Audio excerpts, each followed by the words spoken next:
Entonces, es un placer para mí tener Hola. los invitados de hoy, que son Rama Estudio.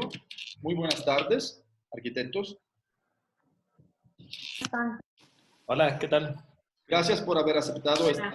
esta invitación. Antes de todo, felicidades digo, aquí le he pedido, de hecho, a Carla el currículum más corto porque tenéis, o sea, leer el currículum real hubiera sido una clase solo de tiempo. Por lo tanto, felicidades por todos los premios que habéis logrado y por la trayectoria, digamos, que estáis desarrollando en vuestra profesión, ¿no?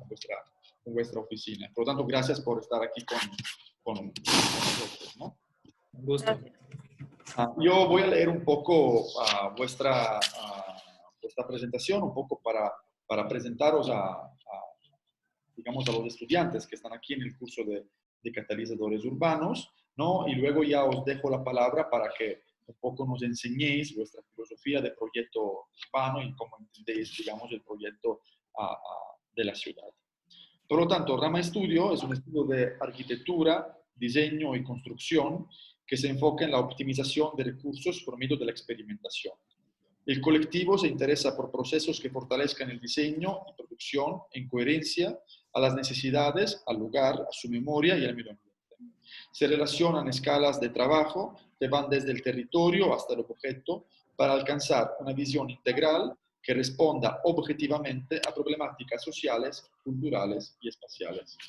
Los integrantes de Rama Estudio son la arquitecta Carla Chávez, que es máster de Laboratorio de la Vivienda Sostenible del siglo XXI por la Universidad Politécnica de Barcelona, la arquitecta Carolina Rodas, máster en City and Housing por la Universidad Politécnica de Madrid, y el arquitecto Felipe Donoso, máster en Diseño Sostenible de Productos, Innovación y Gestión por el Instituto Europeo de Diseño de Barcelona, por el IED. Los tres son docentes, han dictado clase en varias universidades en Ecuador, como PUSE, UTI y actualmente en la Universidad de las Américas en Quito. Y podemos agregar que el estudio ha sido invitado a dictar charlas y seminarios internacionales en Chile, en Argentina, en España y además en China. Han sido premiados con el primer lugar en el concurso internacional del Corredor Metropolitano de Quito en 2019 y han conseguido también el primer y el segundo lugar en el concurso Yuan IE Awards en China en el año 2019 con la Casa Lasso y el proyecto urbano de las escalinatas del Castillo Premier. Premio Nacional BAC 19 por el proyecto Torno Collab 2014. Por lo tanto, muchas gracias por estar aquí. Os dejo la palabra y espero que estéis a gusto con nosotros. Gracias. Hola, muchas gracias por la invitación. Es un gusto estar aquí con ustedes. Parecería que estás de día y no sé qué hora es la misma hora que acá, ¿no? Pero no sé si es que, bueno, empezamos y te comparto la pantalla. Sí, claro. Ok.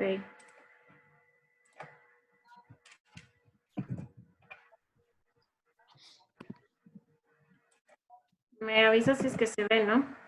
Sí, la pantalla se ve. Listo. Bueno, primero agradecerte por la invitación y bueno, contarles un poco lo que tú ya dijiste, ¿no? Somos tres integrantes del equipo.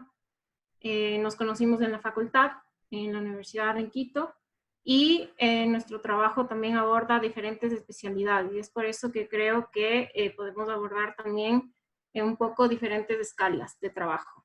La Caro tiene un máster en vivienda y ciudad, yo tengo un máster en vivienda colectiva, sostenible y Felipe en diseño de productos, ¿no? Entonces, básicamente podemos abarcar bastantes escalas para nuestras intervenciones o proyectos. Como tal vez no son todos de Ecuador, estoy ubicándoles un poco el país, bueno, todos deben saberlo. Pero aquí está Quito, ¿no? Nosotros vivimos en Quito, es la capital, digamos, una de las ciudades más densas. Carla, Sí. Carla, perdona que interrumpa. ¿Está este cubo negro que tapa la pantalla como siempre? Solo para que le quites porque... Ajá. Ya. Está mejor. Ajá. Perfecto. Perfecto. Es que ese siempre creo que está, ¿no? Y bueno, la idea es empezar diciéndoles que esta charla va a abarcar un poco esas escalas de intervención que tenemos por, digamos, nuestras especialidades también, y que es en lo que nos hemos involucrado desde el inicio de la práctica del estudio, básicamente. Vamos a empezar con un proyecto que se llama Torno, que es nuestro primer proyecto, de hecho es un autoencargo. Apenas formamos del estudio, nace la necesidad del espacio para poder trabajar, desde el cual poder trabajar y obviamente compartir más que nada gastos, porque habíamos estado trabajando en estudios independientes anteriormente, pero pagando unos alquileres muy altos en Quito, ¿no? Entonces, la idea de juntarnos nace a partir de poder reducir gastos y compartir un espacio. No solamente terminamos compartiendo un espacio, sino terminamos compartiendo un montón de conocimiento, un montón de ideas, y esa era como la sinergia que queríamos lograr al relacionarnos y al integrar a gente de diferentes ramas al proyecto. Entonces, la búsqueda era importante, porque ustedes pueden ver aquí Quito, ¿no? Es una ciudad bastante longitudinal, y no nos interesaba estar en barrios como que ya tenían un cierto desarrollo, sino buscar un espacio primero que sea vacío, un galpón era lo ideal, y poder intervenir en él libremente. Este espacio debía estar dentro de una trama ya, digamos, conformada, no queríamos irnos a las periferias porque queríamos estar conectados con una red de transporte, estar interconectados, no sé, a ciclovías, a lugares que ya, digamos, estén consolidados, de donde haya cerca comercio, otro tipo de trabajo, oficinas y residencias, ¿no?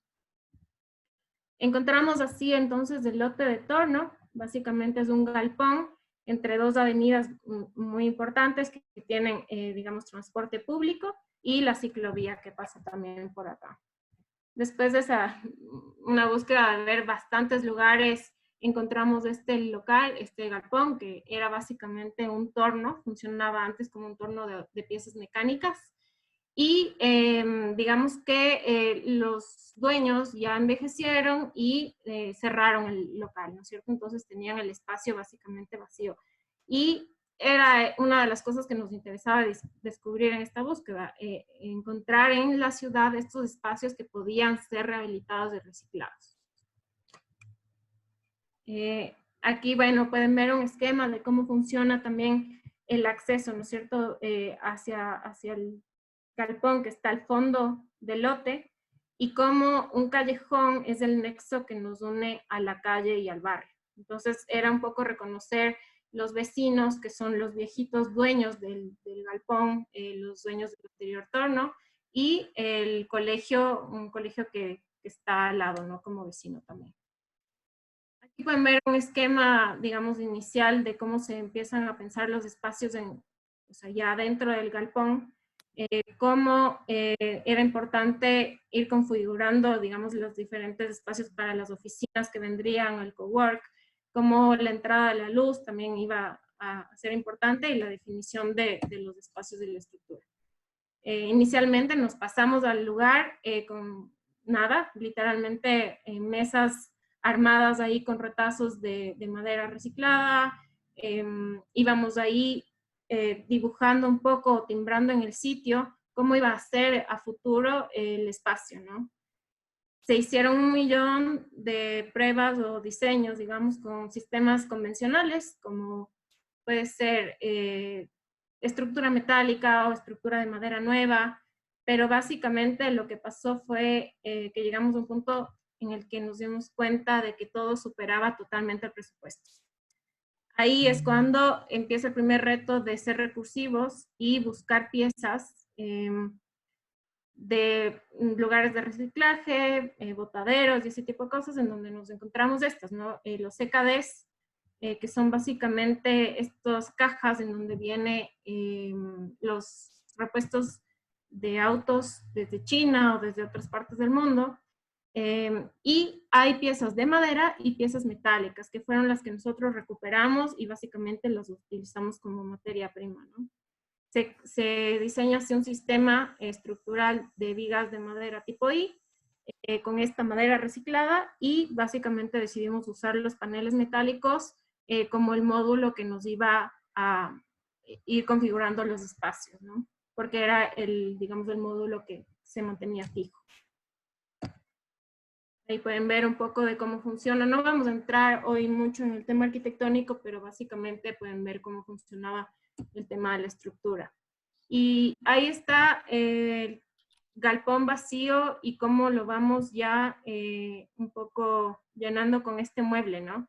A la final se van configurando los espacios y como pueden ver, una de las cosas más importantes para nosotros también era definirle a este sistema como algo que podía mutar, que debía ser flexible y principalmente desmontable, porque a la final este lugar no es nuestro, lo estamos alquilando y cualquier momento nos piden que nos vayamos.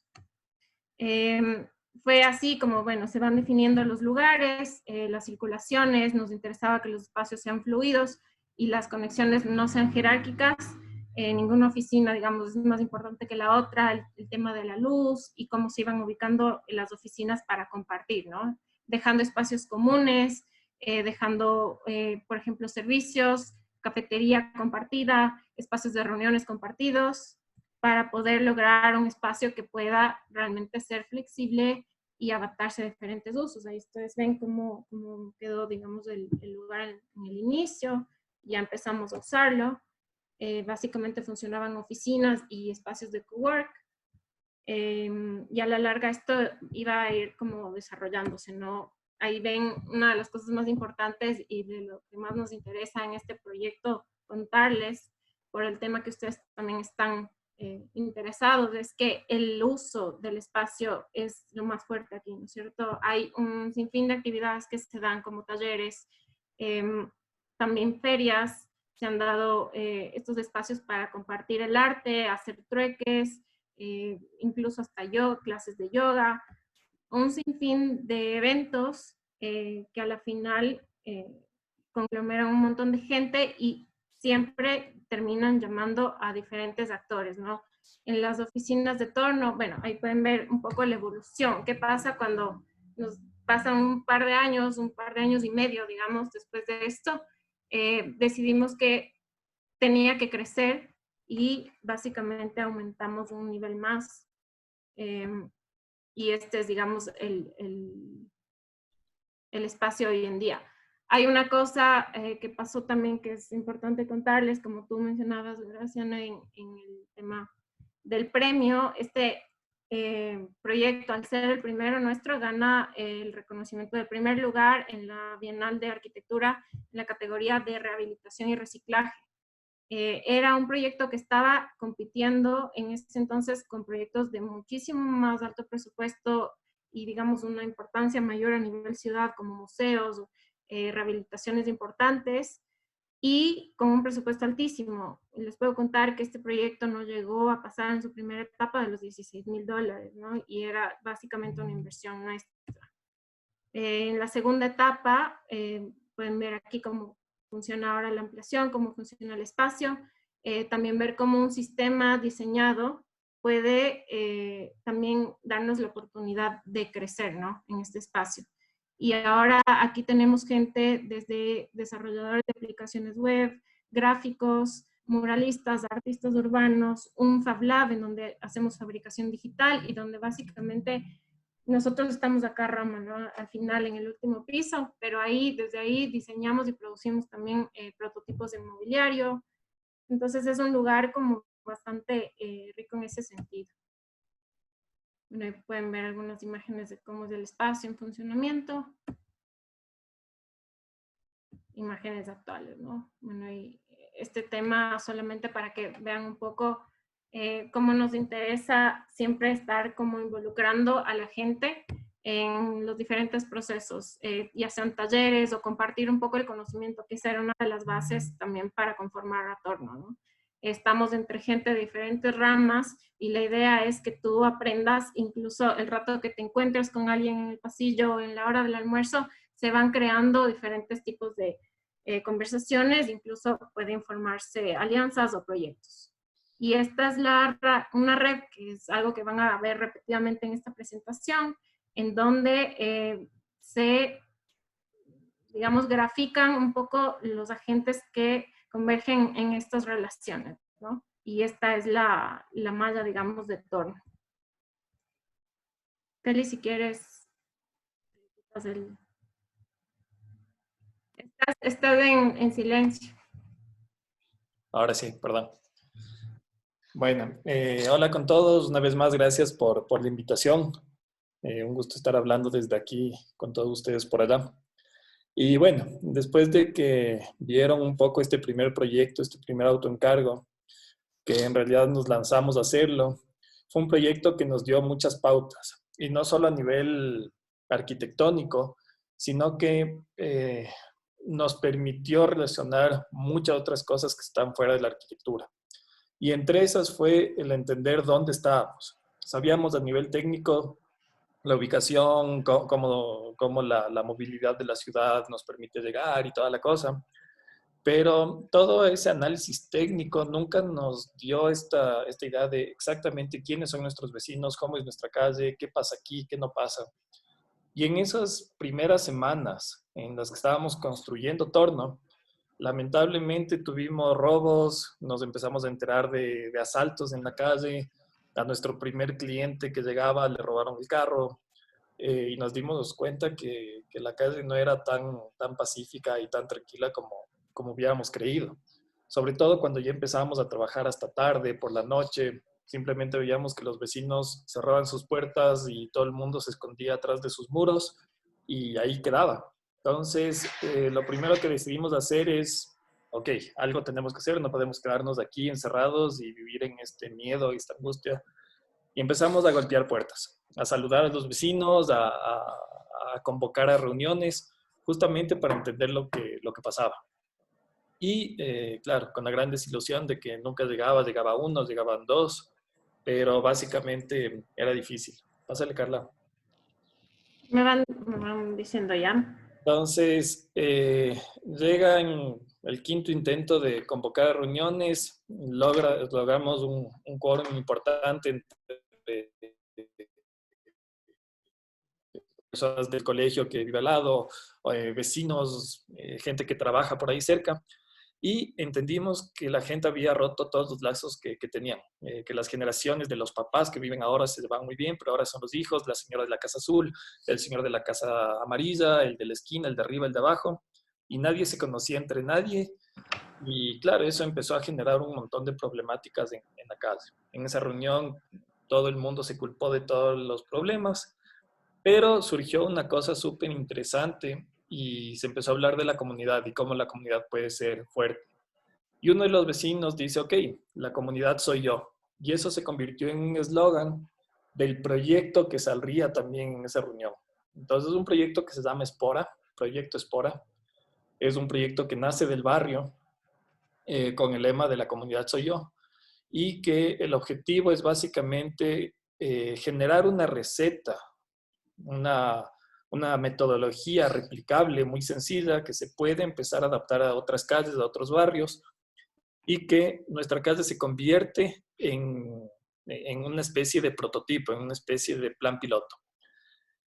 Paralelamente, en esa etapa, Carolina y yo buscábamos un departamento y resulta que ahora ya no solo éramos personas que trabajaban ahí, sino que somos vecinos. Literalmente nos mudamos a vivir al frente de Torno. Y entendimos las problemáticas desde otro lado, o sea, ya no solo como el actor que viene a proponer algo y un poco a agitar las cosas, sino a vivir.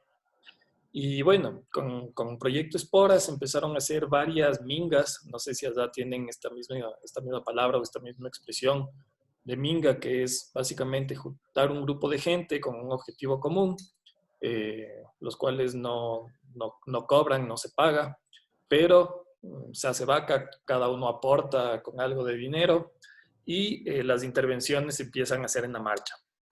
El entender este gran muro que era el que generaba mucha inseguridad y cómo lo perforamos para fortalecer esta idea de ver y ser visto y reducir el tema de inseguridad, cómo hacer que los mismos alumnos del colegio se apropien de su calle y que no solo sea puertas para adentro, cómo con la misma gente que está dentro de Torno hacemos que el arte urbano empiece a apoderarse de estas paredes que antes se veían completamente desoladas y que se entienda que son paredes cuidadas, paredes que hay gente que está pensando.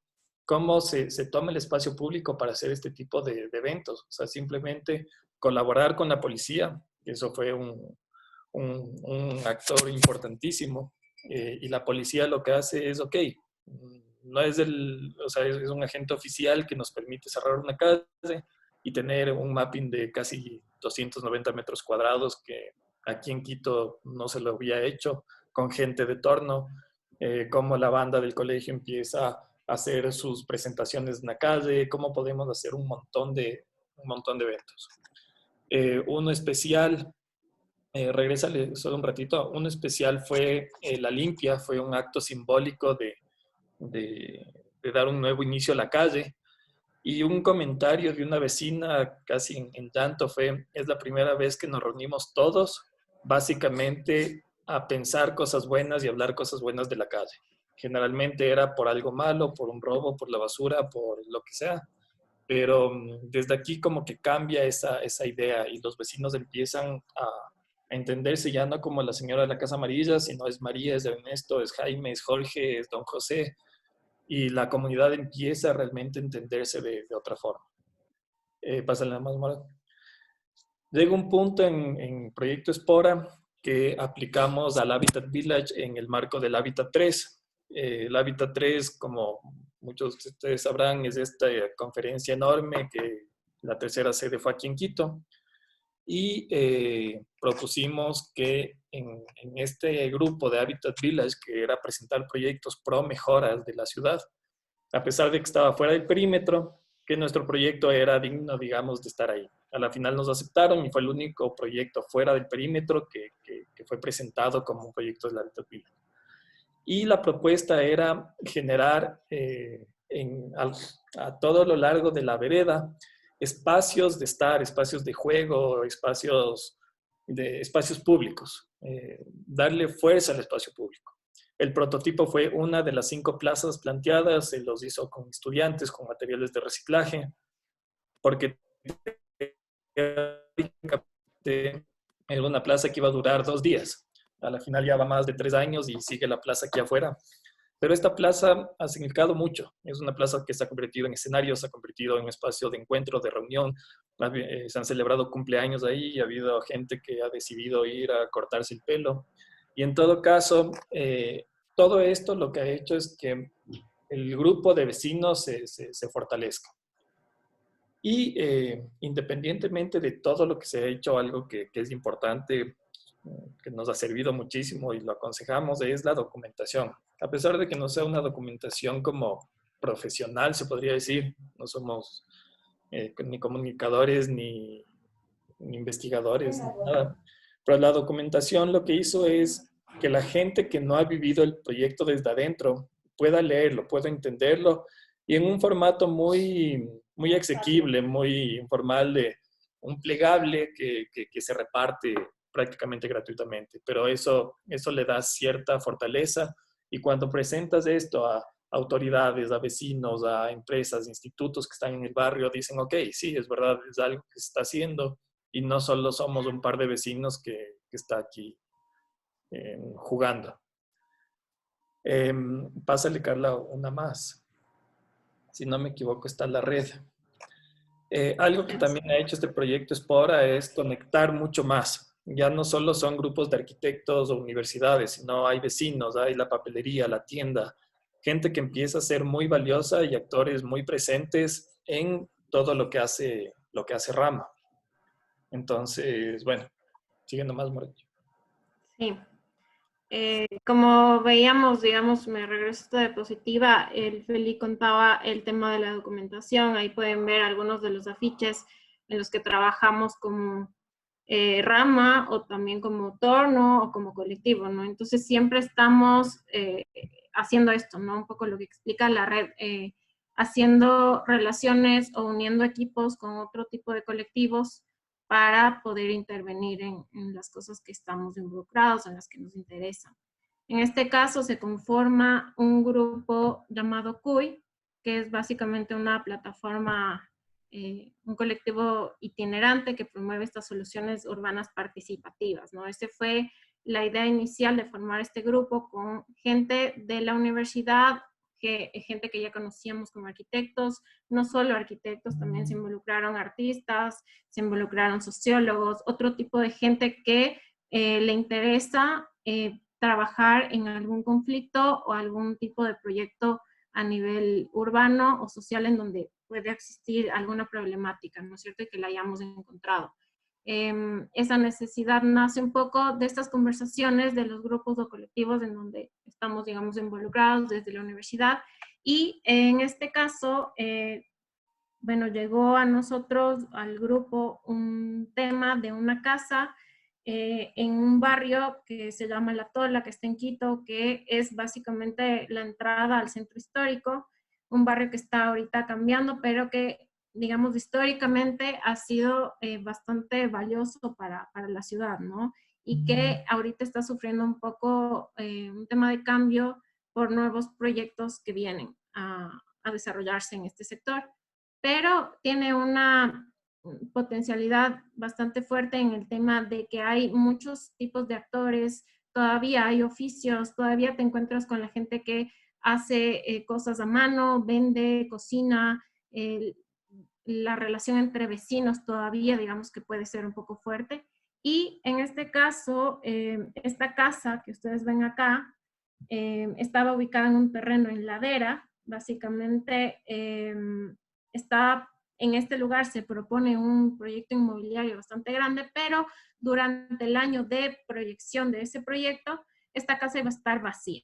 Entonces, un grupo nos dice, ok, este lugar puede ser ocupado para poder generar todo este tipo de sinergias y proyectos que están formándose dentro de este colectivo. Ahí pueden ver los integrantes. Al inicio se sumaron muchos más después, pero estaba gente, arquitectos, urbanistas, comunicadores, gente que hacía sociología, cine incluso, estudiantes también de arquitectura que se sumaban. Y básicamente nos juntamos para poder trabajar en un proceso urbano en unas escalinatas que estaban aledañas a este espacio, ¿no? Pero la casa, digamos, era nuestra base. Entonces, desde ahí se empieza a actuar. Este era el colectivo, era el grupo que tenía, digamos, actores variados. Y lo que nos interesó primero es básicamente empezar a conocer cuáles eran los actores del lugar y cómo intervenir desde la acción. No solamente ir como arquitectos a decir, ok, vamos a intervenir el espacio, sino primero entender la trama, entender, digamos, la sociedad que está ahí, los vecinos, cómo es la relación, y la única forma que encontramos viable era haciendo este tipo de actividades, ¿no? Que son cotidianas de la época. Entonces, en ese entonces hay una fiesta que se celebra acá, básicamente es como el Día de Muertos, en donde se hacen huevos de pan, que son básicamente la forma de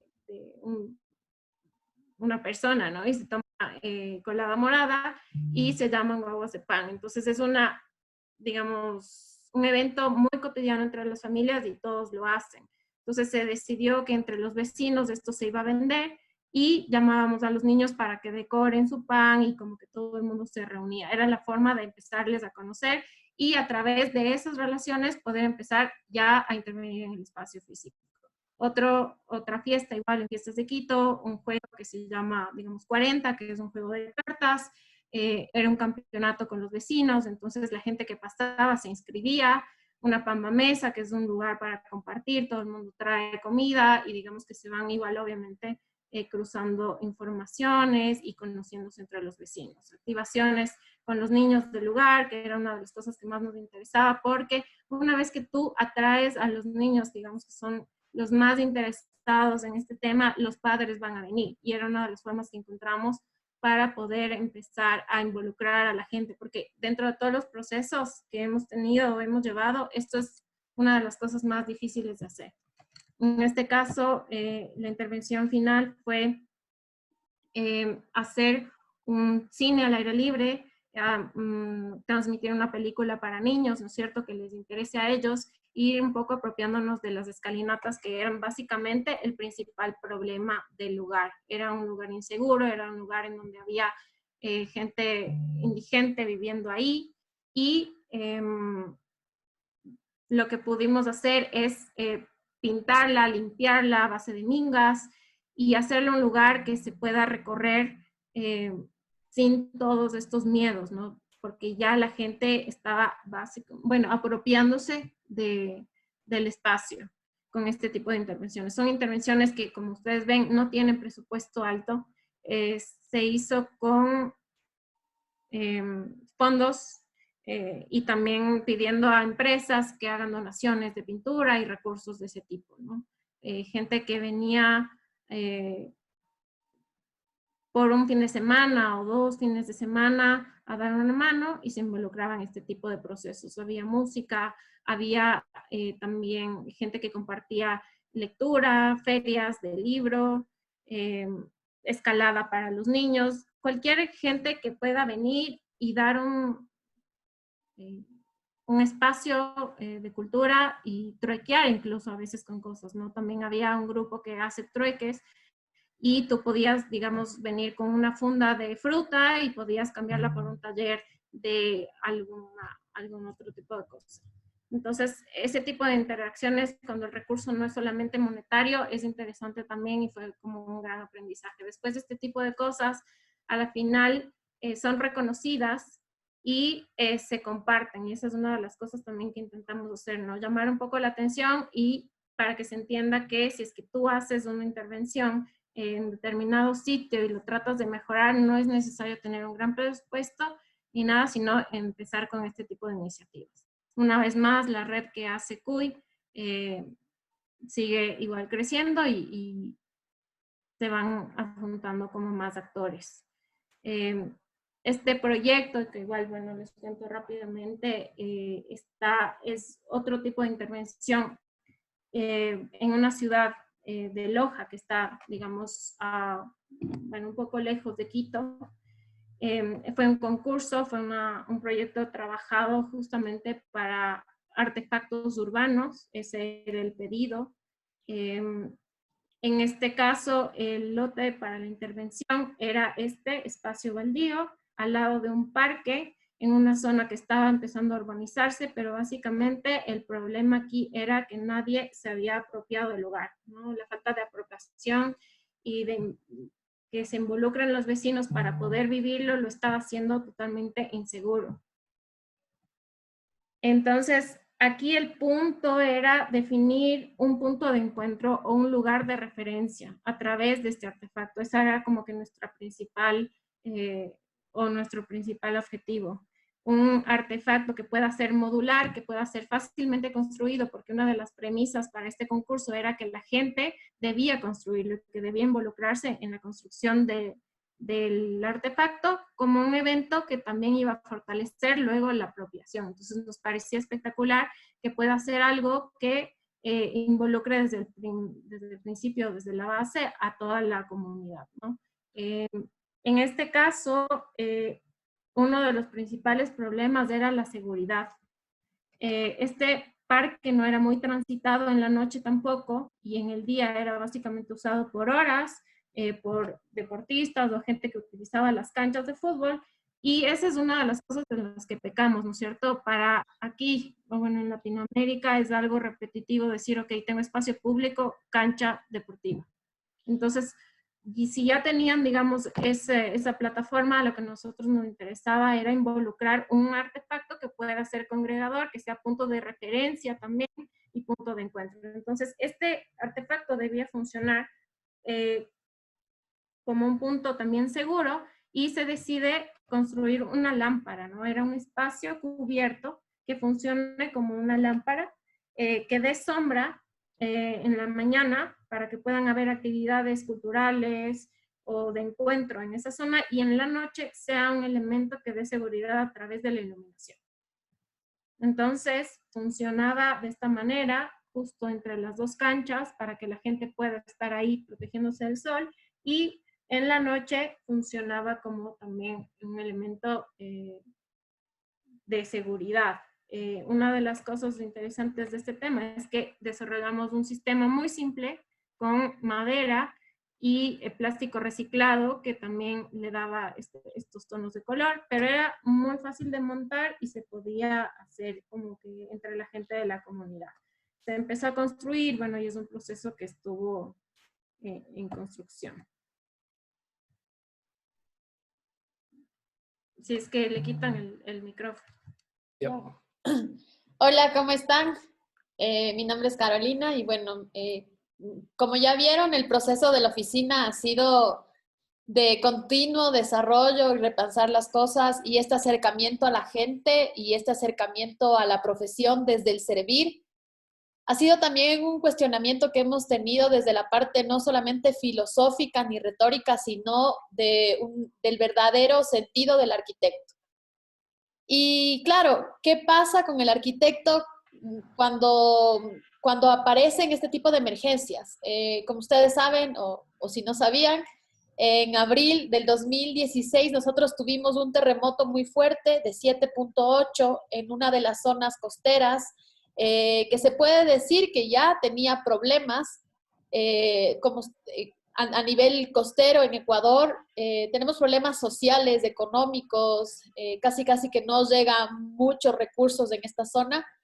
Y el epicentro fue en Pedernales.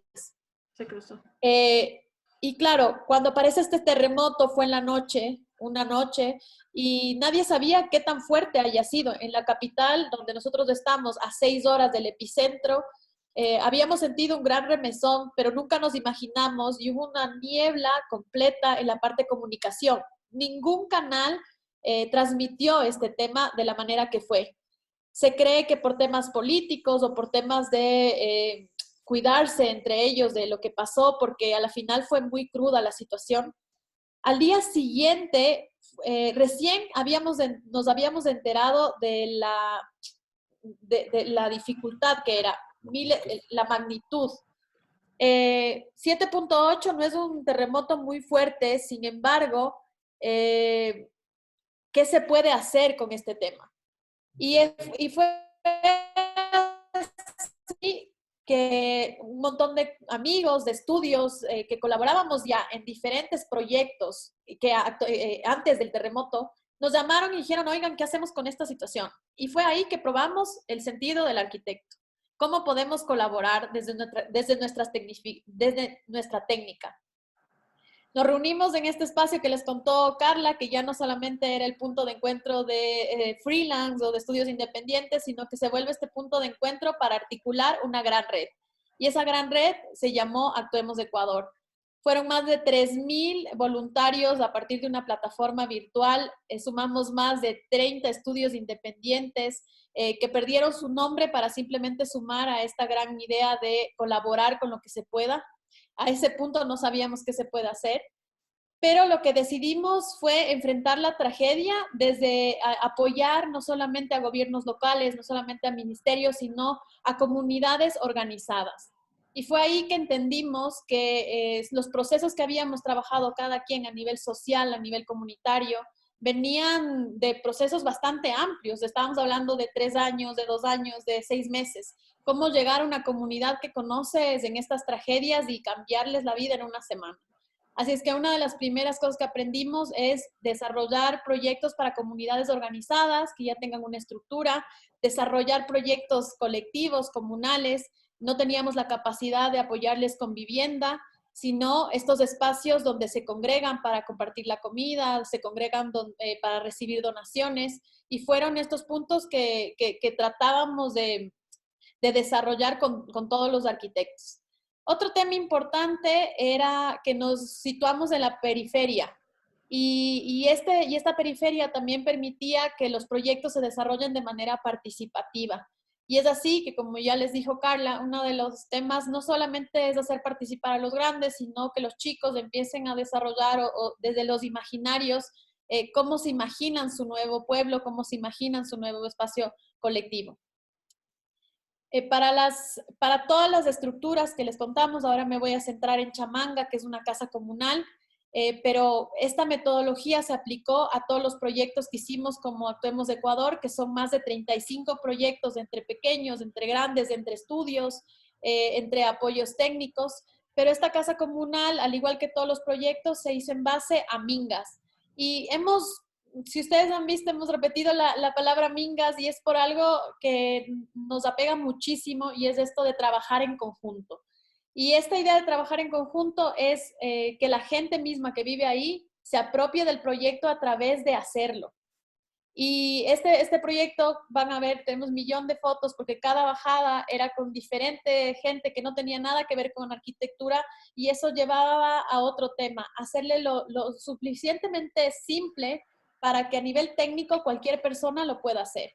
Y entender que la arquitectura no es todo. Nosotros no sabíamos construir en bambú, pero la gente de ahí sabía. Y entonces los aprendizajes se transmitieron y a la final lo que nosotros les ayudamos es a tecnificar la estructura en bambú y ellos nos enseñaron a construir. Esta es una estructura que hasta el día de hoy está vigente, que ellos mismos la han cambiado, le han pintado, le han mejorado, le han cerrado. Y después de la tragedia, esto se torna ya no a esta casa comunal para compartir la comida, sino a una especie de espacio de talleres, como para retroalimentar muchas estructuras sociales que ellos estaban organizando desde esta época hasta hoy. Ahora hay talleres de costura, hay talleres de peluquería, hay talleres me olvidé la palabra exacta, pero eran talleres de tejido con fibras. Entonces es bastante interesante cómo a partir de este colectivo, que lo llamamos como un mega colectivo, un supra colectivo, lográbamos llegar a estos puntos en común que era el servir. Hasta el día de hoy la idea es que Actuemos queda todavía constituido hasta que aparezca una tragedia de esta magnitud. Y esto es importante también porque la red que se genera con Actuemos sigue construyendo estos tejidos entre carreras. Es interesante que aquí no solo hubo arquitectos, sino ingenieros, hubo chefs, hubo sociólogos, antropólogos y demás diferentes disciplinas que apoyaban no solamente entender desde lo que nosotros como arquitectos, desde una linealidad y desde los urbanistas. Solo quiero terminar este proyecto con una reflexión que nos da la vuelta a Rama como tal, y era que en esas mesas técnicas urbanas, donde venían todos los docentes y todos los entendidos de cómo reubicar a la gente, una persona se levantó de la multitud y respondiendo a la pregunta de dónde quiere reubicarse usted, esta persona alzó la mano y dijo, a mí, con tal de que me ubiquen al lado de mi vecino. Y esa reflexión tan simple es la que los arquitectos, los urbanistas y muchos planificadores no lograban ver. Y es la gente de ahí que lo único que quería es, no me importa el lugar físico, me interesa estar al lado de mi vecino porque tengo construida ya una historia con él y tengo un tejido social que no quisiera que se rompa.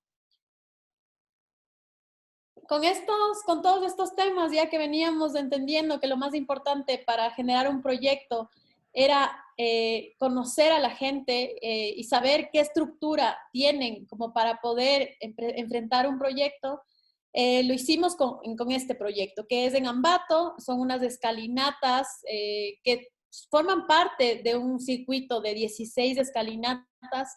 En esa época nosotros éramos profesores de recetas urbanas replicables en una universidad y lo que hicimos es un workshop para analizar toda esta ladera que era la cara de Ambato básicamente. Y analizamos esta ladera con el interés de ver por qué es que nadie planifica este sector que tiene problemas sociales, que tiene problemas topográficos, que tiene problemas de uso. Y ahí es cuando entendimos que hay 16 escalinatas que en la antigüedad eran muy usadas, que eran parte de un sistema peatonal de conexión que antes del auto ellos promovían estos chaquiñanes que se volvieron escalinatas. Y esta escalinata es la más grande del sector y se nos ocurre empezar a rehabilitarla, no desde el sentido de rehabilitar la escalinata, sino la recuperación de este barrio en ladera. Claro, como ustedes saben, todas las connotaciones de barrio en ladera, hay ocupaciones, hay drogadicción, hay alcoholismo, y todo se da porque hay estos nichos de escondites, estos espacios, estos no lugares, estos espacios topográficos que permiten que la gente se esconda de alguna manera, y los vecinos, en vez de tomar una decisión de promover proyectos que hagan que el barrio como tal mejore, decidieron amurallarse. Y claro, se perdió completamente la vida de barrio, se perdió la intención de conexión de estas escalinatas porque nadie ni ellos mismos querían bajar, y si bajaban en la mañana ya no querían subir. Y la gente que conectaba unos 4 barrios en la parte superior con el centro dejó de usar estas escaleras porque era peligroso. Lo que hicimos es 2 años de talleres participativos, básicamente, que consistían en entender dónde estaban las problemáticas, entender cuáles eran los problemas sociales, y que ellos nos vayan mapeando este lugar en vista de que no teníamos mucha data del tema. Una vez que teníamos claros los problemas, empezamos a testear si las soluciones que habíamos diseñado con ellos funcionaban. Y esta idea de diseñar con ellos era apropiarse del espacio a través de la cultura, a través del microcomercio, hacer que los espacios que antes estaban en desuso puedan ser parte de un circuito de uso continuo cultural, turístico, y a la final se iban descartando los que no y se iban quedando los que funcionaban. En sí, el proyecto se llama Las Escalinatas y el Tiempo. Esto también es parte de un rescate de una memoria colectiva. Aquí existía una bocina, un reloj básicamente, que sonaba a mediodía y también en las noches para puntualizar las jornadas laborales. Y eso fue retirado arbitrariamente. Sin embargo, la gente se acordaba del sonido. Y una de las peticiones era volver a tener ese símbolo del barrio. Logramos entender el tiempo como este corredor, como entender los paseos del turista, los paseos culturales, los paseos de la gente, y lo involucramos como parte del lugar. Entonces, síguele nomás. En este gráfico se condensa básicamente todos los temas que hemos tratado: el reactivar las terrazas, los puntos vacíos que ya no son verdes, sino que son puntos de botadero y puntos de escondite, rehabilitarlos no como un huerto urbano, sino un huerto productivo a gran escala. No son pedacitos de huerto, sino es como media ladera productiva.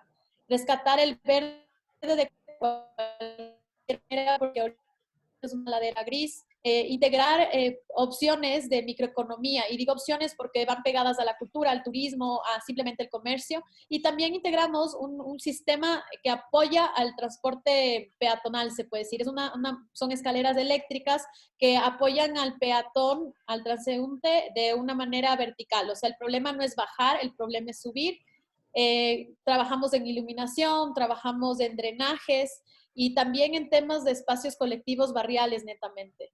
Aquí podrán ver algunos de ellos. Este es del antes, esta es la propuesta que tenemos, trabajada de alguna manera con acero corten para que dure en el tiempo. Estas son las escaleras de un solo sentido. Se trabajó también con luz LED para que siempre esté iluminado. El trabajo de los huertos productivos y las plataformas que pueden también ser habitadas. Y bueno, empezó la obra hace ya 9 meses. Estos fueron partes de cuando estaba la obra medio a hacerse.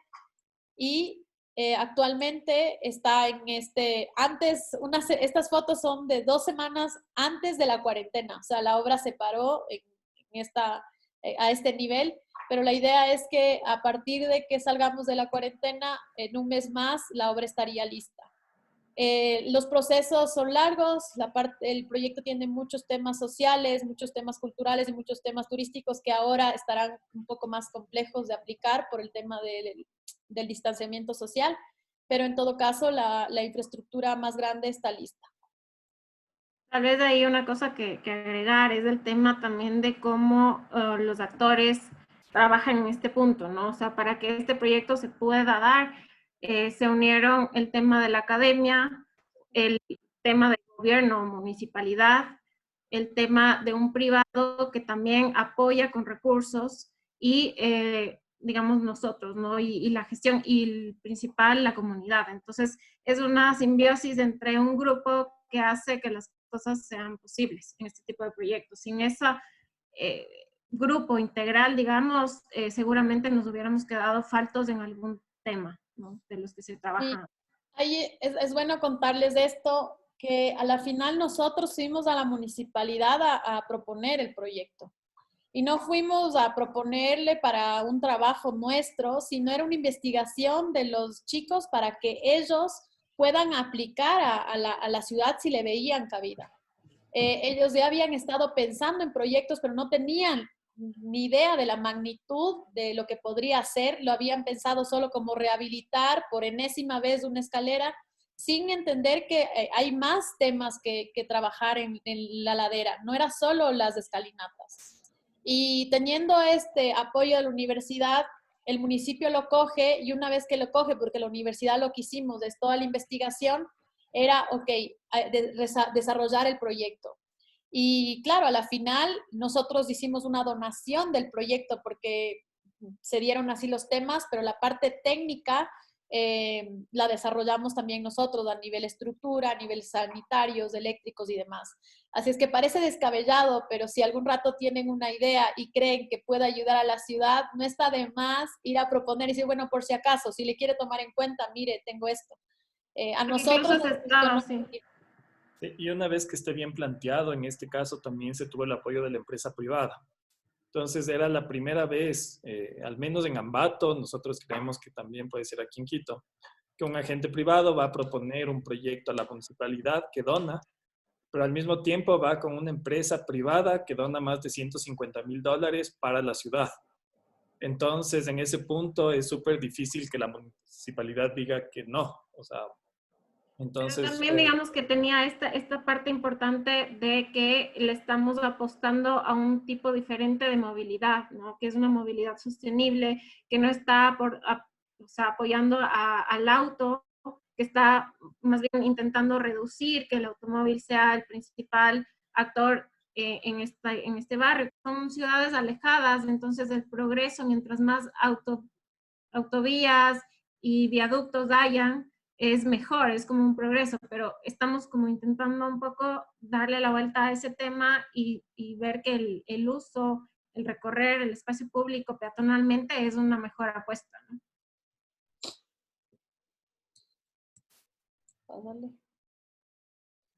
Bueno, he estado desde el trabajo en una calle hasta artefactos urbanos, las escalinatas, procesos comunitarios, emergentes, hasta que empezamos un proceso un poco más técnico. Aquí en Quito se lanzó el anterior año el concurso del Corredor Metropolitano de Quito. ¿Qué significa este concurso? Significa el plantear un proyecto para 55 kilómetros de un corredor, básicamente, que es una línea que recorre Quito de sur a norte. La topografía de Quito, o la morfología de Quito, es alargada. Esta es una porción de Quito que va desde el corredor 1 kilómetro a los dos lados. Sin embargo, la morfología de Quito es tal cual. Es como una copia reducida. La intención de esto no era simplemente plantar el corredor, sino que a través del corredor se estructure Quito como una línea de abasto, como una línea de transporte y demás. Cuando nosotros entramos al proyecto, claro, el proyecto estaba planteado para grupos interdisciplinarios. Nuestro proyecto contó con 68 integrantes, cada uno de estudios diferentes, desde geografía, geógrafos, ecólogos, politólogos, leyes, urbanistas, planificadores, arquitectos. Digámoslo que nosotros somos una parte pequeñita de todo el equipo. Presentamos 31 láminas para explicar la intensidad del proyecto, pero digo intensidad porque a la final había puntos que nosotros creíamos que eran mucho más fuertes de tratar que simplemente el trazado lineal. Y es ahí que empezamos a entender este proyecto de una manera más desde la ecología, que es entenderlo desde estas conexiones y desde esta organización dendrítica que no es más que entender como una especie de ramas que se van tomando barrios, que se van tomando espacios, pero cada una tiene sus particularidades. Y nos interesaba entender desde las particularidades, a las cuales les llamamos centralidades, y nos interesaba entender desde el barrio. Y esos barrios desde la especificidad social y desde los temas, problemas públicos, sociales que tenían. Entonces descompusimos toda la idea del corredor y básicamente nos centramos en entender las centralidades. Y conectamos con el corredor 8 centralidades con una sola propuesta, que era el objetivo final de reducir el 80% de vehículos en este corredor. A través no solamente de planificar una ciudad con transporte alternativo, sino que también entender que sea una ciudad caminable, una ciudad amigable y una ciudad ecológica, que es muy diferente a una ciudad verde. Una ciudad verde actualmente puede ser una ciudad que tiene parterres con árboles. Una ciudad ecológica es aquella que permite los tejidos entre las quebradas, los tejidos para generar nodos, para generar corredores para las especies de fauna y flora. Y eso entendimos a través de los geógrafos y ecólogos que nos tachaban de que los urbanistas y arquitectos lo único que nos gusta es pintar la ciudad de verde, pero eso no significa que estemos rehabilitando el sistema de la ecología urbana, ni tampoco permitiendo que las especies generen estos loops para regresar a su hábitat o generar nuevos hábitats. Desde ese punto de vista, también en la intención de generar drenajes, entender la movilidad y entender que el peatón se puede trasladar y el peatón como tal, o sea, la gente como tal, puede ser ya ese ente que permite movilizarse.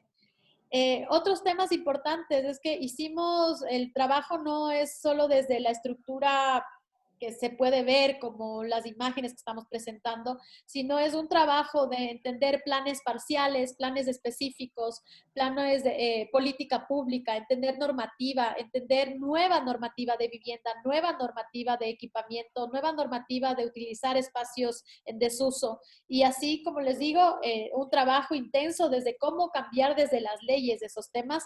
Y ahí es cuando nos dimos cuenta de la triste realidad, era que nosotros como urbanistas, arquitectos, éramos, pero el porcentaje más pequeño de la importancia de esta planificación. Y también entendimos nuestro lugar y desde ahí desarrollar los puntos importantes y articuladores del proyecto. Ahí como pueden ver, de las centralidades que hablaba Caro, era muy importante entender que todas tenían una tipología diferente, entendiendo el tejido social de acuerdo a la ubicación. En Quito, al ser una ciudad longitudinal, tenemos 2 polos. Digamos que los 2 polos tienen una diferencia muy marcada en el tema de que el norte, digamos, está un poco más desarrollado, está el centro de negocios, toda la parte, digamos, con una plusvalía mayor, y el sur es un lugar que obviamente está, digamos que fue creciendo Quito también un poco indiscriminadamente con ocupaciones de terrenos y autoconstrucción. Entonces, una de las cosas que intenta también el concurso, la propuesta para el concurso es un poco equiparar esos niveles, ¿no es cierto? No solamente de vivienda, sino también de equipamientos. Y una de las cosas en las que se trabajaban era poder dotarles a estas centralidades, ya sea en el norte o en el sur, en las periferias, con una igualdad en el tema de la calidad de los espacios y de los nuevos equipamientos que iban a haber. Y también equiparar un poco el tema de hacia dónde está enfocado, por ejemplo, los usos, la cultura. Básicamente ahorita el norte tiene todos los equipamientos de cultura a nivel de ciudad y el sur carece de esto. Entonces la idea era un poco involucrar también este tema de escenarios públicos, lugares para el fomento de la cultura, también leer un poco el territorio y saber que en el sur, al ser de economía un poco más pobre, pero también se mueve muchísimo dinero en efectivo. Entonces el tema de cooperativas financieras y todo ese tema se mueve un montón, y por qué no explotar este tipo de equipamientos productivos y económicos que podrían como ayudar a relanzar estos espacios, se potencien, ¿no es cierto? Entonces era un poco la idea de poder desarrollar este tipo de edificios en estas zonas. Edificios que obviamente sean mixtos, que tengan vivienda, diferentes tipologías de vivienda, comercio y que sean espacios públicos, básicamente. Del mismo modo, en cada una de estas centralidades, como decía Carlos, o sea, se entiende la importancia de cada nodo, de cada punto. En este caso también es una zona que está hacia el sur de Quito, pero es un punto donde se encuentran 4 parroquias, donde cruza la riel del tren, va a haber una parada del metro, va a haber más líneas de transporte público. Una zona donde también se pretende densificar todo lo que es vivienda, pero sin llegar a este punto de edificios de 50 pisos, sino entender la densidad de cómo se propone y cómo se puede lograr a nivel económico y quién la puede construir y demás. Todas estas centralidades empiezan a tener una gran importancia del espacio público y de estos artefactos que entran al espacio público.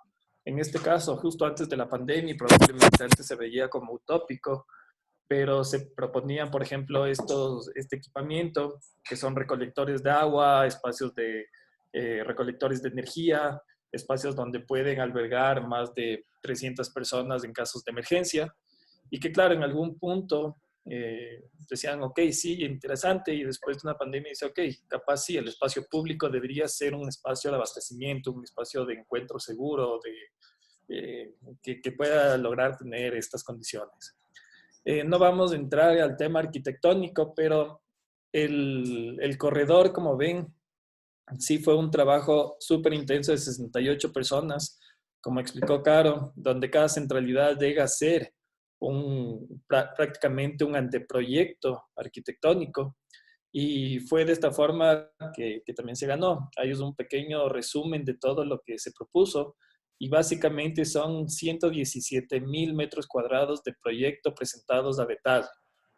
Y la cantidad de horas de trabajo en una propuesta de estas es lo que también nos dio un nuevo entendimiento de la ciudad, o sea, el cómo funciona o cómo podría funcionar Quito. ¿Dónde están estos vacíos legales, estos vacíos en ordenanzas, estos errores, incluso se podría decir, y cómo poder transformarlos y cuáles podrían repotenciarse? En nuestra página web están todas estas láminas, si es que algún rato quieren detenerse a leerlas y van a ver la información que hay En ahí. total hubieron 2 fases, las 2 las pudimos ganar en un total de 80 láminas presentadas, por eso les pasamos aquí unas chiquitas. La misma metodología se hizo para cada centralidad y a la final, como un resumen, se desarrolló un corredor metropolitano articulador y detonador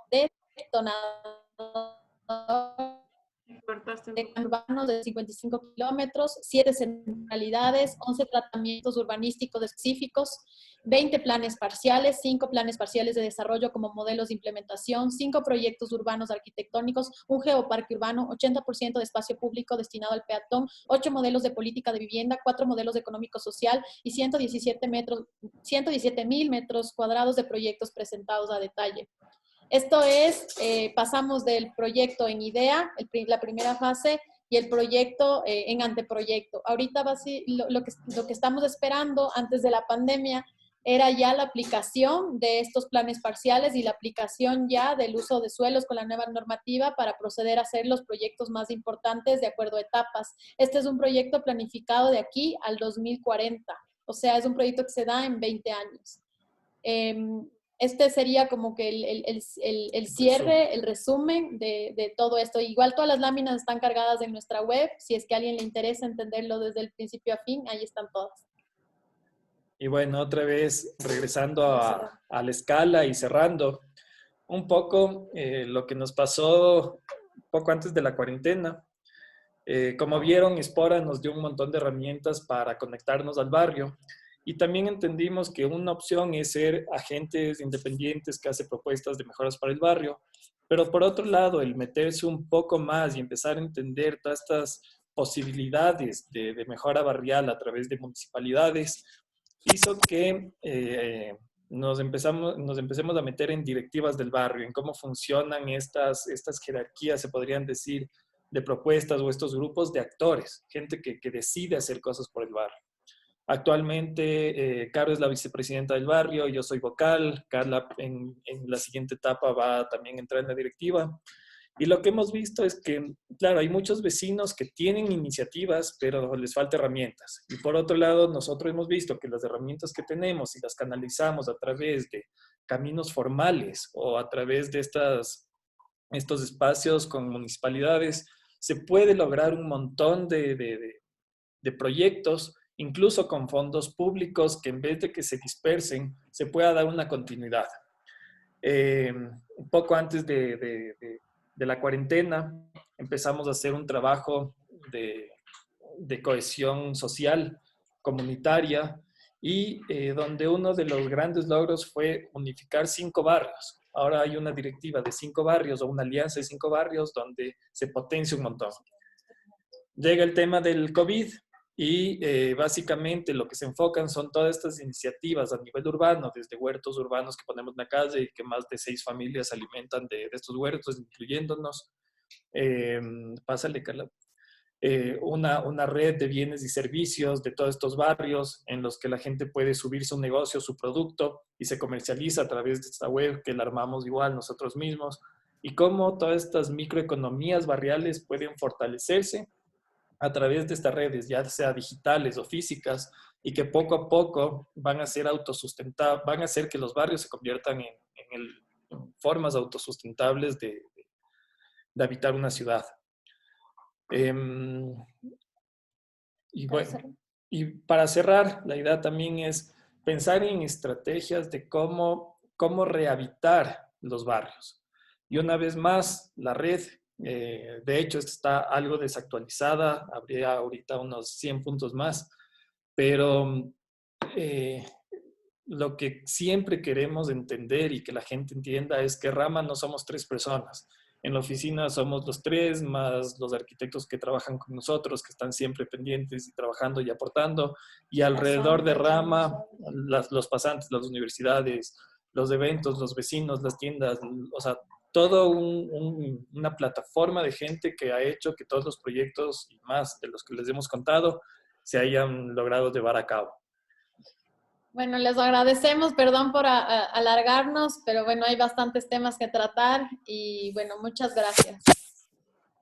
No, gracias a ustedes. Ha sido realmente para mí un gustazo poder escucharos y realmente felicidades porque me he quedado impresionado, digamos, de esta habilidad, de una cierta forma que tenéis, ¿no? De pasar de escalas donde de una cierta forma tenéis que manejar como materiales de reciclo, ¿no? Para armar estructuras, etcétera, y responder a unas cuestiones, a unas tragedias, a proyectos, digamos, que tienen un impacto y un tamaño, una complejidad, por así decirlo, porque abarcan temas sociales, políticos, económicos, legales, etcétera, muy grande. Por lo tanto, realmente felicidades por esta trayectoria y espero que en los años, digamos, podáis seguir así y espero poderos invitar más para contar profundizando, ¿no? De esos logros. A mí me gustaría, digamos, reflexionar una cosa que he notado, digamos, en vuestra forma, digamos, de hacer arquitectura, de pensar en la ciudad, en el urbanismo, ¿no? Porque además de pensar, ¿no? de la idea que tenéis, ¿no? De cómo se montan los materiales, etcétera, tenéis un enfoque que es como muy estratégico, de cómo enfrentaros a un problema. Bueno, esto es lo que yo he entendido. Y luego, otra cosa muy interesante es que una parte muy importante de vuestros proyectos son las personas, es decir, son las personas del barrio, el vecino de la calle, los niños que van a pintar la escalera, toda la gente, digamos, víctima de estas tragedias. O sea, las personas para ustedes tienen un valor muy importante ya desde cero hasta a la realización, ¿no? de vuestros edificios, de vuestras estrategias. Por lo tanto, estamos en un curso de catalizadores urbanos, es decir, vamos a estudiar como unas estrategias, ¿no? Para catalizar la construcción de nuevas partes de ciudades o más bien para catalizar la transformación de un espacio público. Por lo que tengo entendido y que lo que me gustó mucho es que de una cierta forma si vuestros proyectos son catalizadores, dentro del mismo proyecto las personas catalizan el mismo proyecto para su éxito, ¿verdad? Sí, me parece que es súper importante esa lectura porque, y lo hemos podido asimilar porque hemos estado involucrados en procesos urbanos desde los inicios del estudio, digamos, y desde ahí hemos podido aprender que los procesos urbanos no pueden ser de 1, 2, 3 meses. O sea, esto de que el concurso viene e implanta un proyecto en 2, 3 meses es irreal porque lo hemos vivido.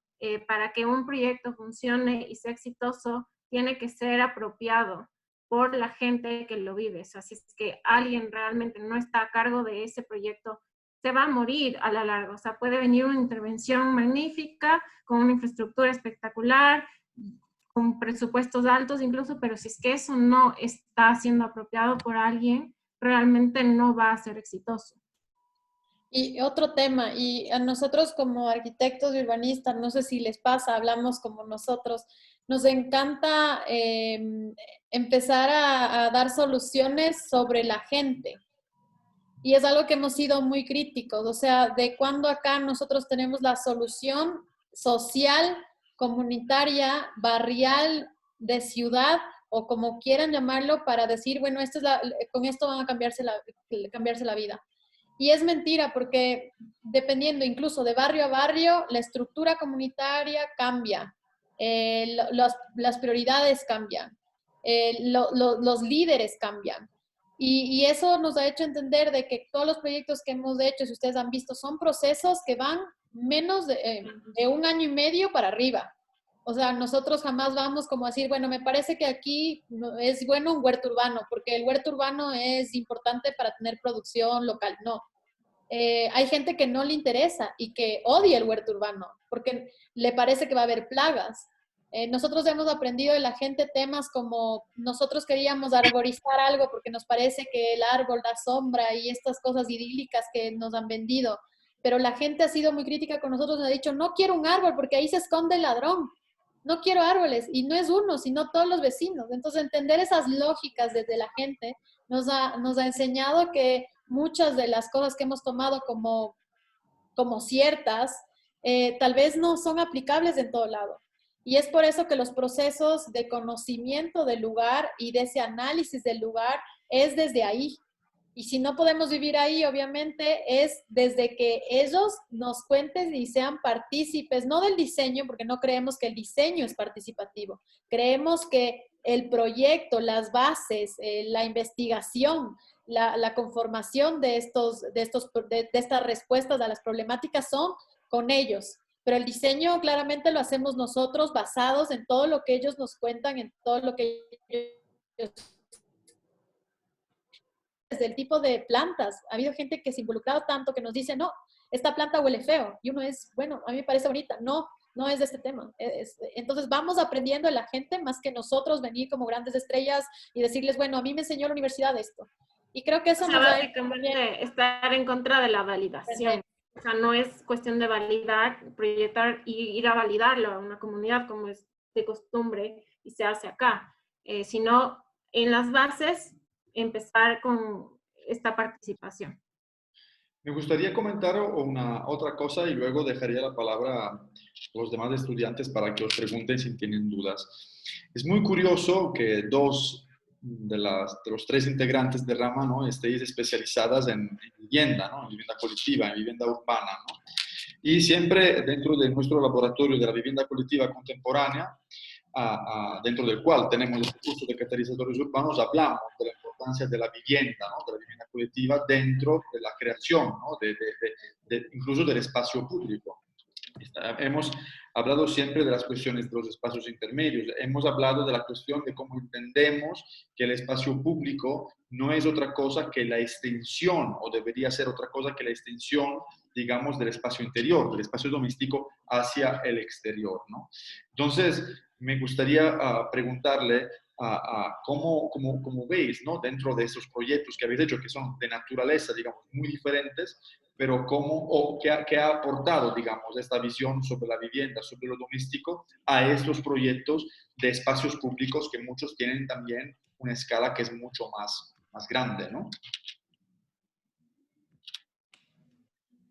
Bueno, hay que, no sé si quieres contestar tú, Carla, o le contesto yo. Bueno, igual podemos acotar cosas, creo, porque obviamente, como dices, es un tema Hay un que... montón de temas acá no, abiertos. y creo que sí, nos encanta porque creemos que, digamos que esa unidad básica de la vivienda es la que va componiendo la ciudad, ¿no? O sea, es a partir de esa base que se va componiendo todos los tejidos sociales. Entonces, evidentemente es una de las cosas principales y que, digamos, a futuro como estudio, te digo, es una de nuestras metas poder realizar este tipo de proyectos. Todavía no estamos tan involucrados, pero siempre tenemos en cuenta en esta composición social a través de la vivienda. Estamos involucrando obviamente a todos los actores y obviamente el nexo del espacio público que hemos estado trabajando va a estar siempre considerando cuál es el portal al vecino, cuál es su acceso, cuál es el recorrido que debe hacer alguien para llegar a su casa. Entonces, como que es una parte primordial para nosotros también, ¿no? En el desarrollo de los proyectos. Vemos muchísimo que la vivienda ya no es simplemente desde el interior o desde la familia o desde la persona que lo habita, sino que la vivienda puede extenderse hacia una plataforma colectiva que es la vereda. Nos enfocamos muchísimo en la permeabilidad, en generar estos espacios intermedios entre la vivienda que es mucho más privada y la calle.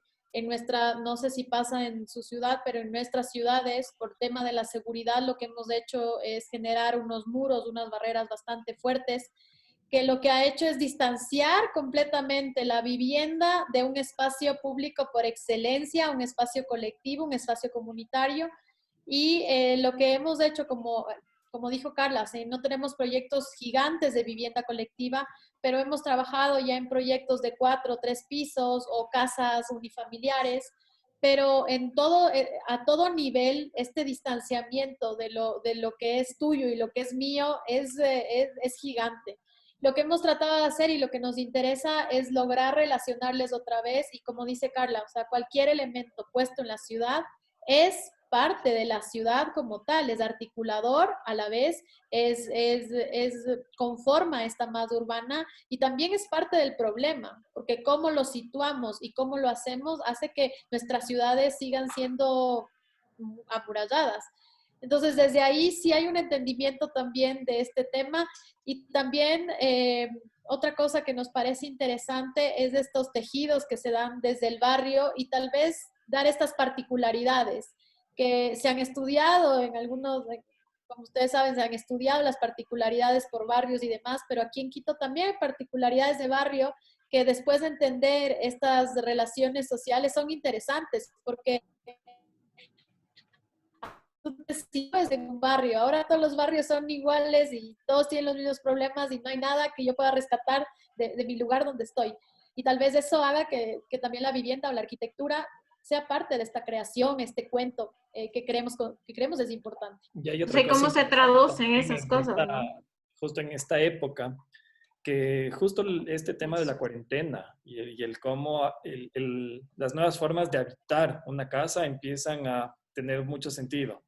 Y claro, hemos repensado un montón el habitar, el cómo un espacio ha cambiado mucho en esto de estar 24/7 y cómo la vivienda tiene que también adaptarse a eso en el futuro. Claro, como todas estas sinergias que queremos crear un poco en la parte pública también pueden traducirse a un proyecto de vivienda colectiva, ¿no? O sea, que todos esos temas de la relación, de cómo llegas, de cómo te encuentras, también pueden estar evidenciados en una diferente forma de convivir o compartir, en diferentes formas de habitar que ahora deberán igual repensarse. Perfecto. ¿Hay algunas preguntas, alguna aportación por parte de ustedes? Yo tengo una Preguntas, tal vez. Yo Hola. tengo una, voy después de Kevin. Ok. Antes Kevin y luego Azucena. Sí, hola, ¿cómo están? Soy de Quito igual. Quiero felicitarles y un trabajo súper bien. Mi pregunta es la siguiente. O sea, recién estuve en el proyecto este de la Tola, que es de Clean Sutton, si no estoy mal, el inmobiliario. Sí. Pero se perdió toda esta plaza. O sea, él nos contó un poco de la plaza y su proyecto. Y pero yo recién que estuve ahí, o sea, está totalmente lleno de maleza, de botellas rotas, o sea, se perdió todo esto. Entonces, o sea, han pensado cuál es el siguiente paso que tienen que hacer, ya que, o sea, si es que no hay un agente como ahorita está en entorno, ustedes pueden hacer campañas, hacer cosas que promuevan el barrio, pero si ya dejan su proyecto, ¿quién se encarga de esto? O sea, es pensar a futuro qué va a pasar. No sé si se han planteado esto, tal vez. Te contamos algo súper interesante que pasó ahí. Después del proyecto en Atola, de hecho, bueno, el proyecto es de Klein Soto, pero los diseñadores son MCM más A. Ujú. Y fue interesante que de cierta forma ellos entendieron la propuesta que se hizo o el trabajo que se hizo, y el diseño contemplaba el rediseñar las gradas y construirlas con las observaciones que habíamos hecho. Obviamente eso no estaba presupuestado en el proyecto y tenía que ser una alianza igual público-privada que no se dio. Pero fue súper chévere saber que un proyecto privado haya tomado la sugerencia de esta iniciativa ciudadana, se podría decir, y la implementó en el diseño arquitectónico. Ahora bien, claro, la siguiente parte es la difícil. La idea también es que el barrio pueda y como que se dejaron las herramientas para que sigan haciendo. Hay un tema importante. Ajá, pero... Que, o sea, en este tema importante es, primero, hay una cosa que nos pareció fuerte del proyecto, y es que el proyecto contemplaba la ocupación del espacio contiguo, el que el proyecto como tal, para los que no saben, es un proyecto gigante de 26 departamentos en este espacio que nosotros habíamos tomado como nuestro, y tratar de entender las problemáticas que tenía el barrio como tal. Y uno de los temas es que las escaleras eran justamente guarida de drogadicción, de venta de droga, de alcoholismo, incluso de delincuencia. Y cuando aparece el proyecto, la intención era que ellos iban a apoyar estos temas de abrirse hasta a la escalera para que no sea un punto negro, apoyar también, pedir al municipio, como ellos tienen más fuerza, como saben, a la final los promotores y constructores tienen más contacto que el mismo barrio, para que se logren hacer estos objetivos planteados. El momento que vieron que no se hicieron desde los constructores, la gente de por sí pierde el interés porque sabe que no va a pasar nada. Y eso pasó a la final.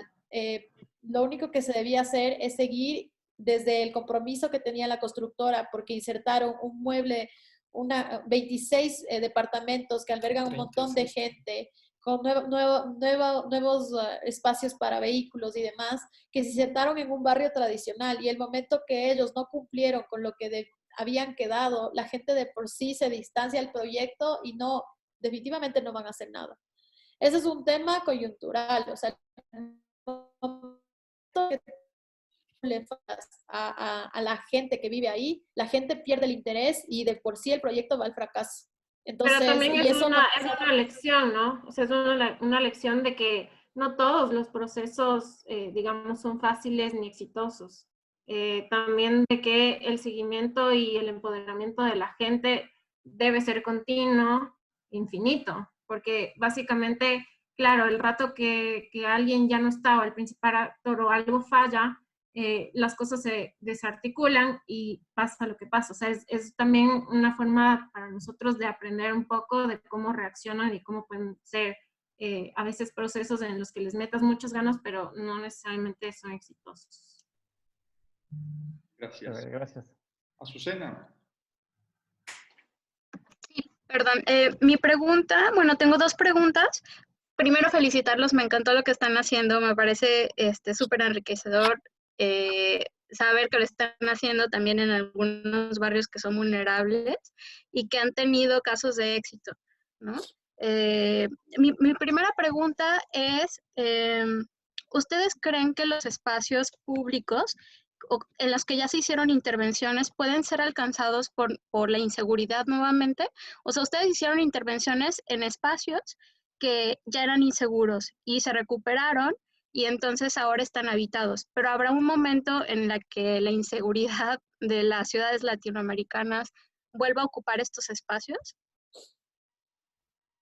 Sí, verá, las problemáticas van cambiando. Nos pasó un tema que es hasta chistoso. Nosotros teníamos problemas de inseguridad en nuestra calle, se recuperó, hicimos escenarios de estancia, se volvió muy segura y entonces vinieron los libadores. Toda la gente venía a tomar en nuestra casa y teníamos problemas de, o sea, tomar en nuestra casa y teníamos problemas de peleas, de bocinas altas, de música hasta altas horas de la noche y todo era por la seguridad, porque en una calle insegura no vas a tomar con tus amigos. Entonces, de repente entendimos que no precisamente el tratar con un tema de seguridad, de violencia, de robo y este tema es parte de esta sensación de seguridad o de seguridad como lo ven los vecinos. Es simplemente de que los chicos venían a reunirse acá, a prender el auto y a tomar, ya daba esa sensación de inseguridad. Entonces, no hay herramienta que te asegure que los espacios no pueden ser tomados. La cosa es entender que hay una estructura más fuerte que los que vienen a usarlos de mala manera para que esto se evite. Y entonces, ¿qué pasó con este caso nuestro? Salía la vecina con un palo de escoba a decirles a los chicos se van.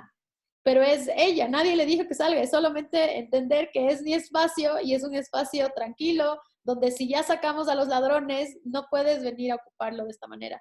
Y es lo que decimos, o sea, la gente misma es la que tiene que seguir el proceso y mantener el proceso. O sea, si es que la gente le deja, a la final es un espacio público y cualquier persona puede ocuparla, sea buena o mala. Y por eso la importancia del proceso previo a hacer cualquier cosa es la base de que se sostenga en el tiempo.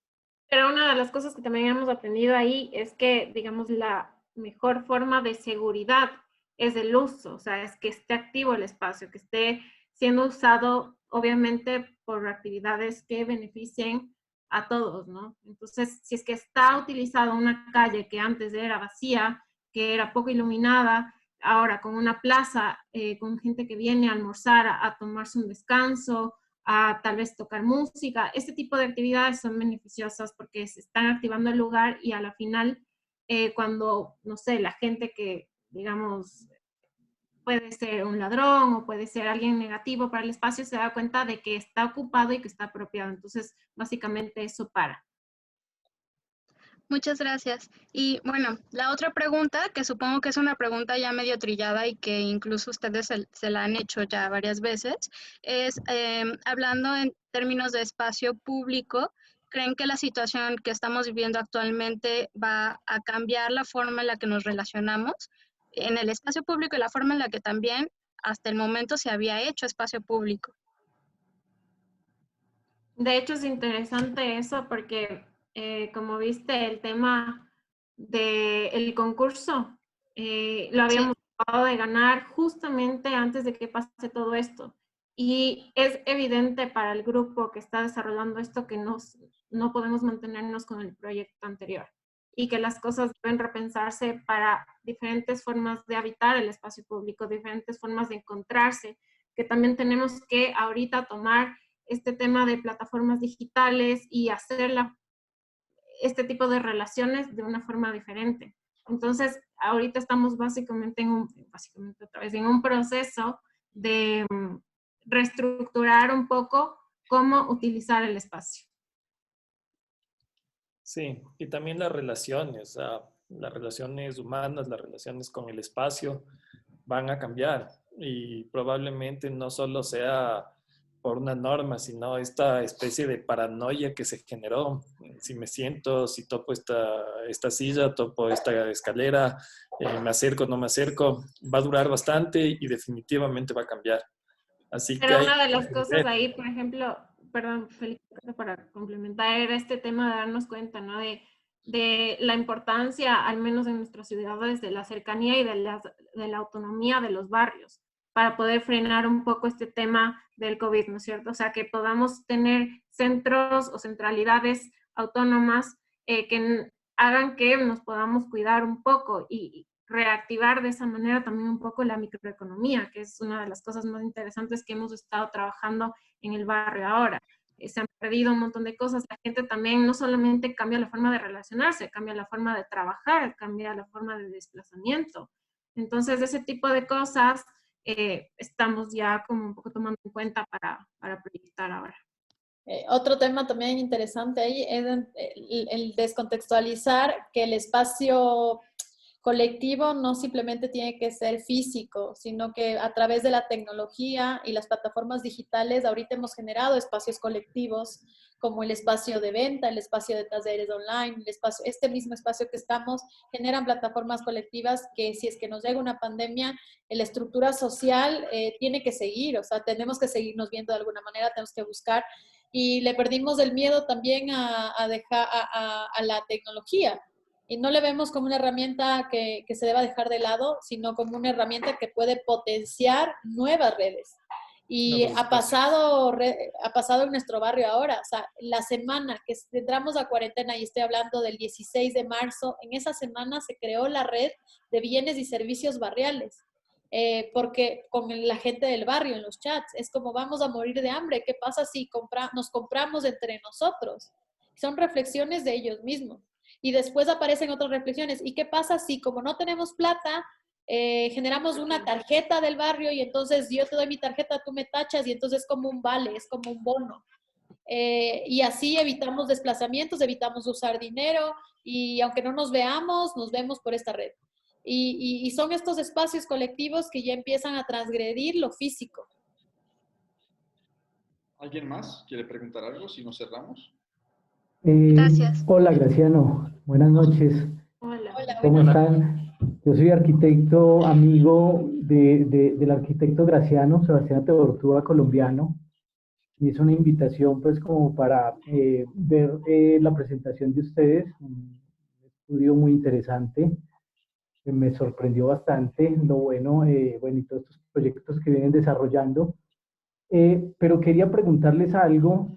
Quería, pues, como, ¿qué creen ustedes que los ha llevado a, digamos, en este caso, el concurso de ciudad, a algún proyecto tan extenso, los ha llevado a ganarse ese proyecto? Digamos, no sé, veía los proyectos anteriores y pensaba yo que de pronto era como esos trabajos de acupuntura que han hecho desde el interior de los barrios, lo que ha hecho que entiendan un poco, ¿cierto?, el tema de ciudad.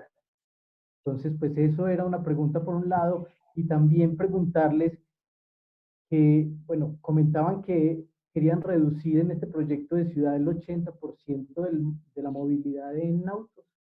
¿Correcto el número? Pues me Sí. parece, o sea, suena muy bien, ¿cierto? Suena muy bien, pero ¿qué pasa alrededor de la ciudad con todo ese tráfico? O sea, es algo que se estudia también porque reducir en un eje principal de la ciudad el tráfico en esa medida pues es muy interesante, pero ¿qué pasa alrededor? ¿Puede colapsar? Sí. Muy buena la pregunta, contesto en partes, ¿ya? Sí, efectivamente, el entender desde la mínima que hace ciudad nos ha permitido tener una idea integral desde el barrio, básicamente, y desde la casa también. Y eso hizo que no veamos como desde la idea de planificación, trazando líneas de colores, arborizando, sino entender cómo esta gente se reactiva económicamente, porque hay un tema a nivel planificación urbana, usualmente lo que buscamos es un inversor. ¿Por qué no darle la vuelta y decir, ok, puede haber otra manera de trabajar la economía y aunque hay un inversor, no le hacemos comprar la ciudad, sino que también metemos ser equitativos? Y creo que en nuestro proyecto se sentía esta sutileza con el humano. Es que es increíble cómo nos hemos olvidado de nosotros mismos. O sea, las ciudades tienen que ser hechas y pensadas desde las cosas más simples. Y creo que esa fue la diferencia de los equipos, porque fue un concurso internacional. Hubo gente de Medellín que nosotros teníamos, o sea, para nosotros Medellín está a un nivel urbano superior y gente que concursa en cosas mucho más grandes, con mucho más experiencia.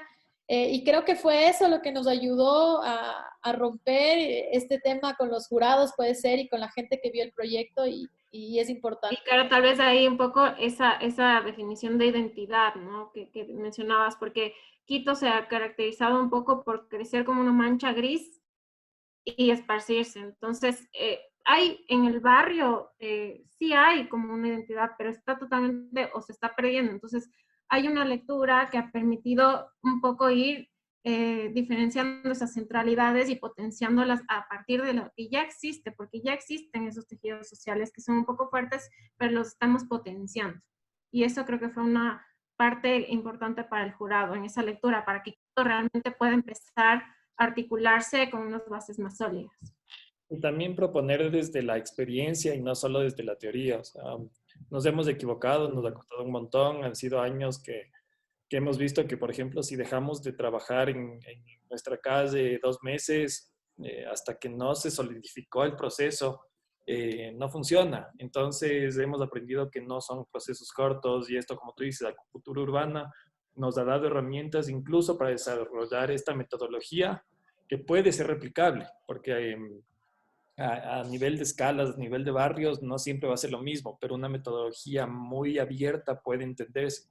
Y mucho de lo que aprendimos en estos pequeños ejercicios fue lo que se aplicó en el corredor metropolitano y fue con lo que podíamos refutar o fortalecer una discusión entre el equipo.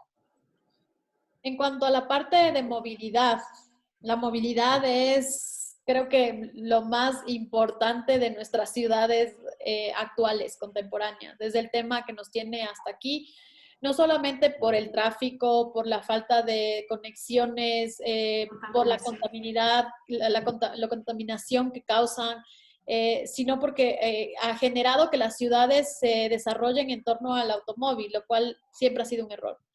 Lo que nosotros propusimos y desarrollamos es un proyecto integral. No solamente trabajamos a 1 kilómetro y 1 kilómetro, nosotros desarrollamos circuitos basados en estudios mucho más grandes.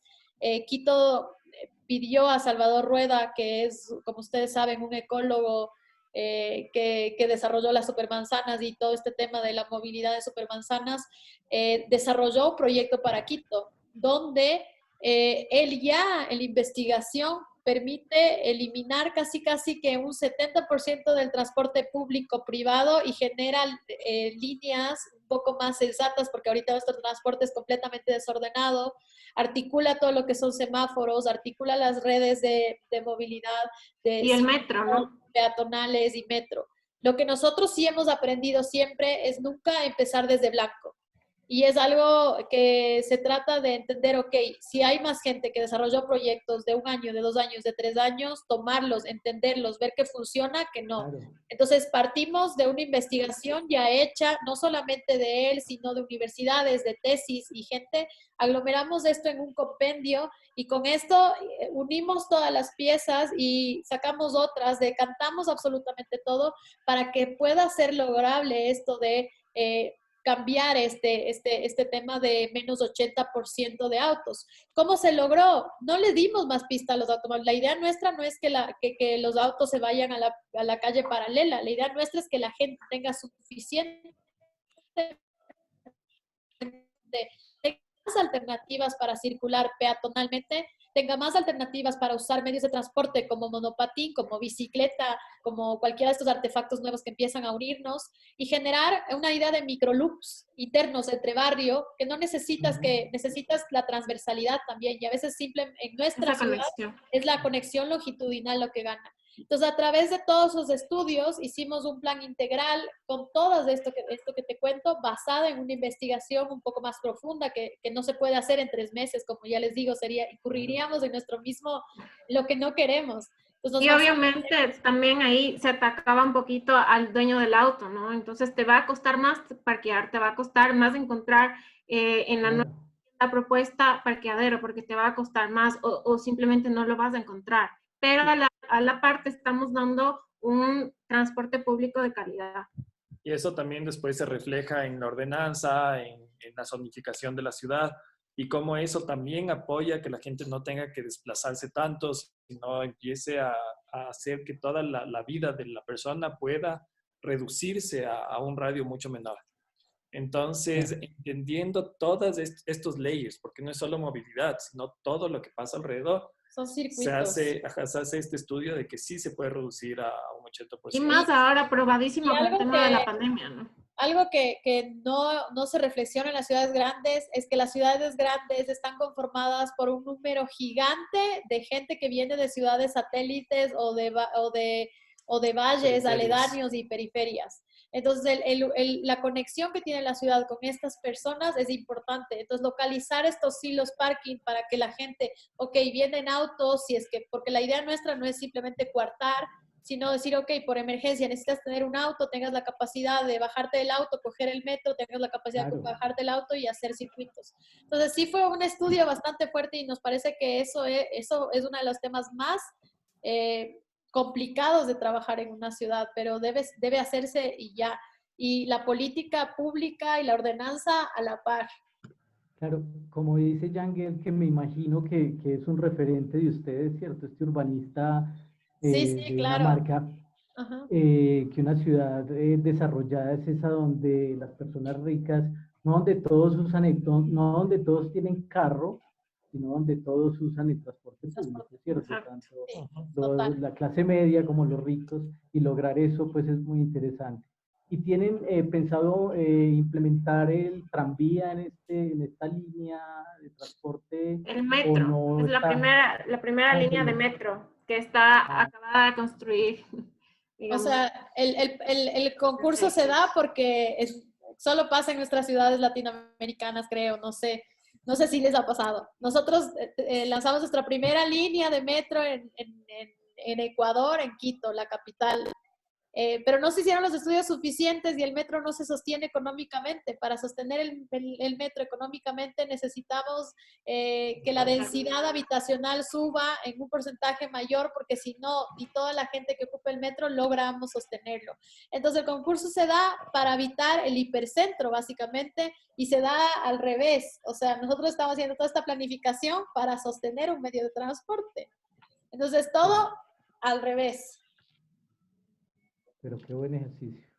Bueno, yo digo, cerraría porque ya se hizo tarde, pero realmente os quería felicitar mucho. Ha sido para mí una sesión de aprendizaje y ojalá un día nos pudiéramos ver de la forma antigua, es decir, presencialmente, ¿no? Porque si nos... Ya sabes, tienes que venir o nos tienes que invitar. Pre-pandemia. Así será.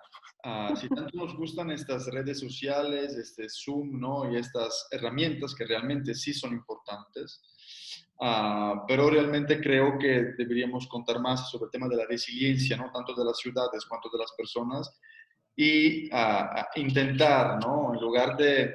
Es un pensamiento que estaba haciendo, ¿no? De pensar que a lo mejor, sí, en algo van a cambiar nuestros espacios públicos, pero creer que se pueda, digamos, contrarrestar, o que deberíamos, yo creo, responder, o que el fallo más grande ha sido en la respuesta a esta pandemia de todos los países, ha sido que nadie de nosotros, en ningún país, ni en las Américas, ni en Europa, ha tenido o tiene en sus políticas una política sanitaria y una política también de la investigación, ¿no? en estos campos tan desarrollada, ¿no? Por lo tanto, a mí sí me gustaría entender que una de las enseñanzas, ¿no? que nos va a dejar el COVID, la SARS-CoV-19, es invertirle más, ¿no?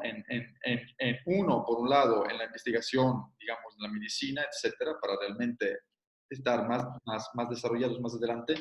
Y dos, volviendo al tema de la vivienda, rescatar todos aquellos espacios, ¿no? que muchos desarrolladores no nos hacen construir porque son una superficie, según ellos, no tan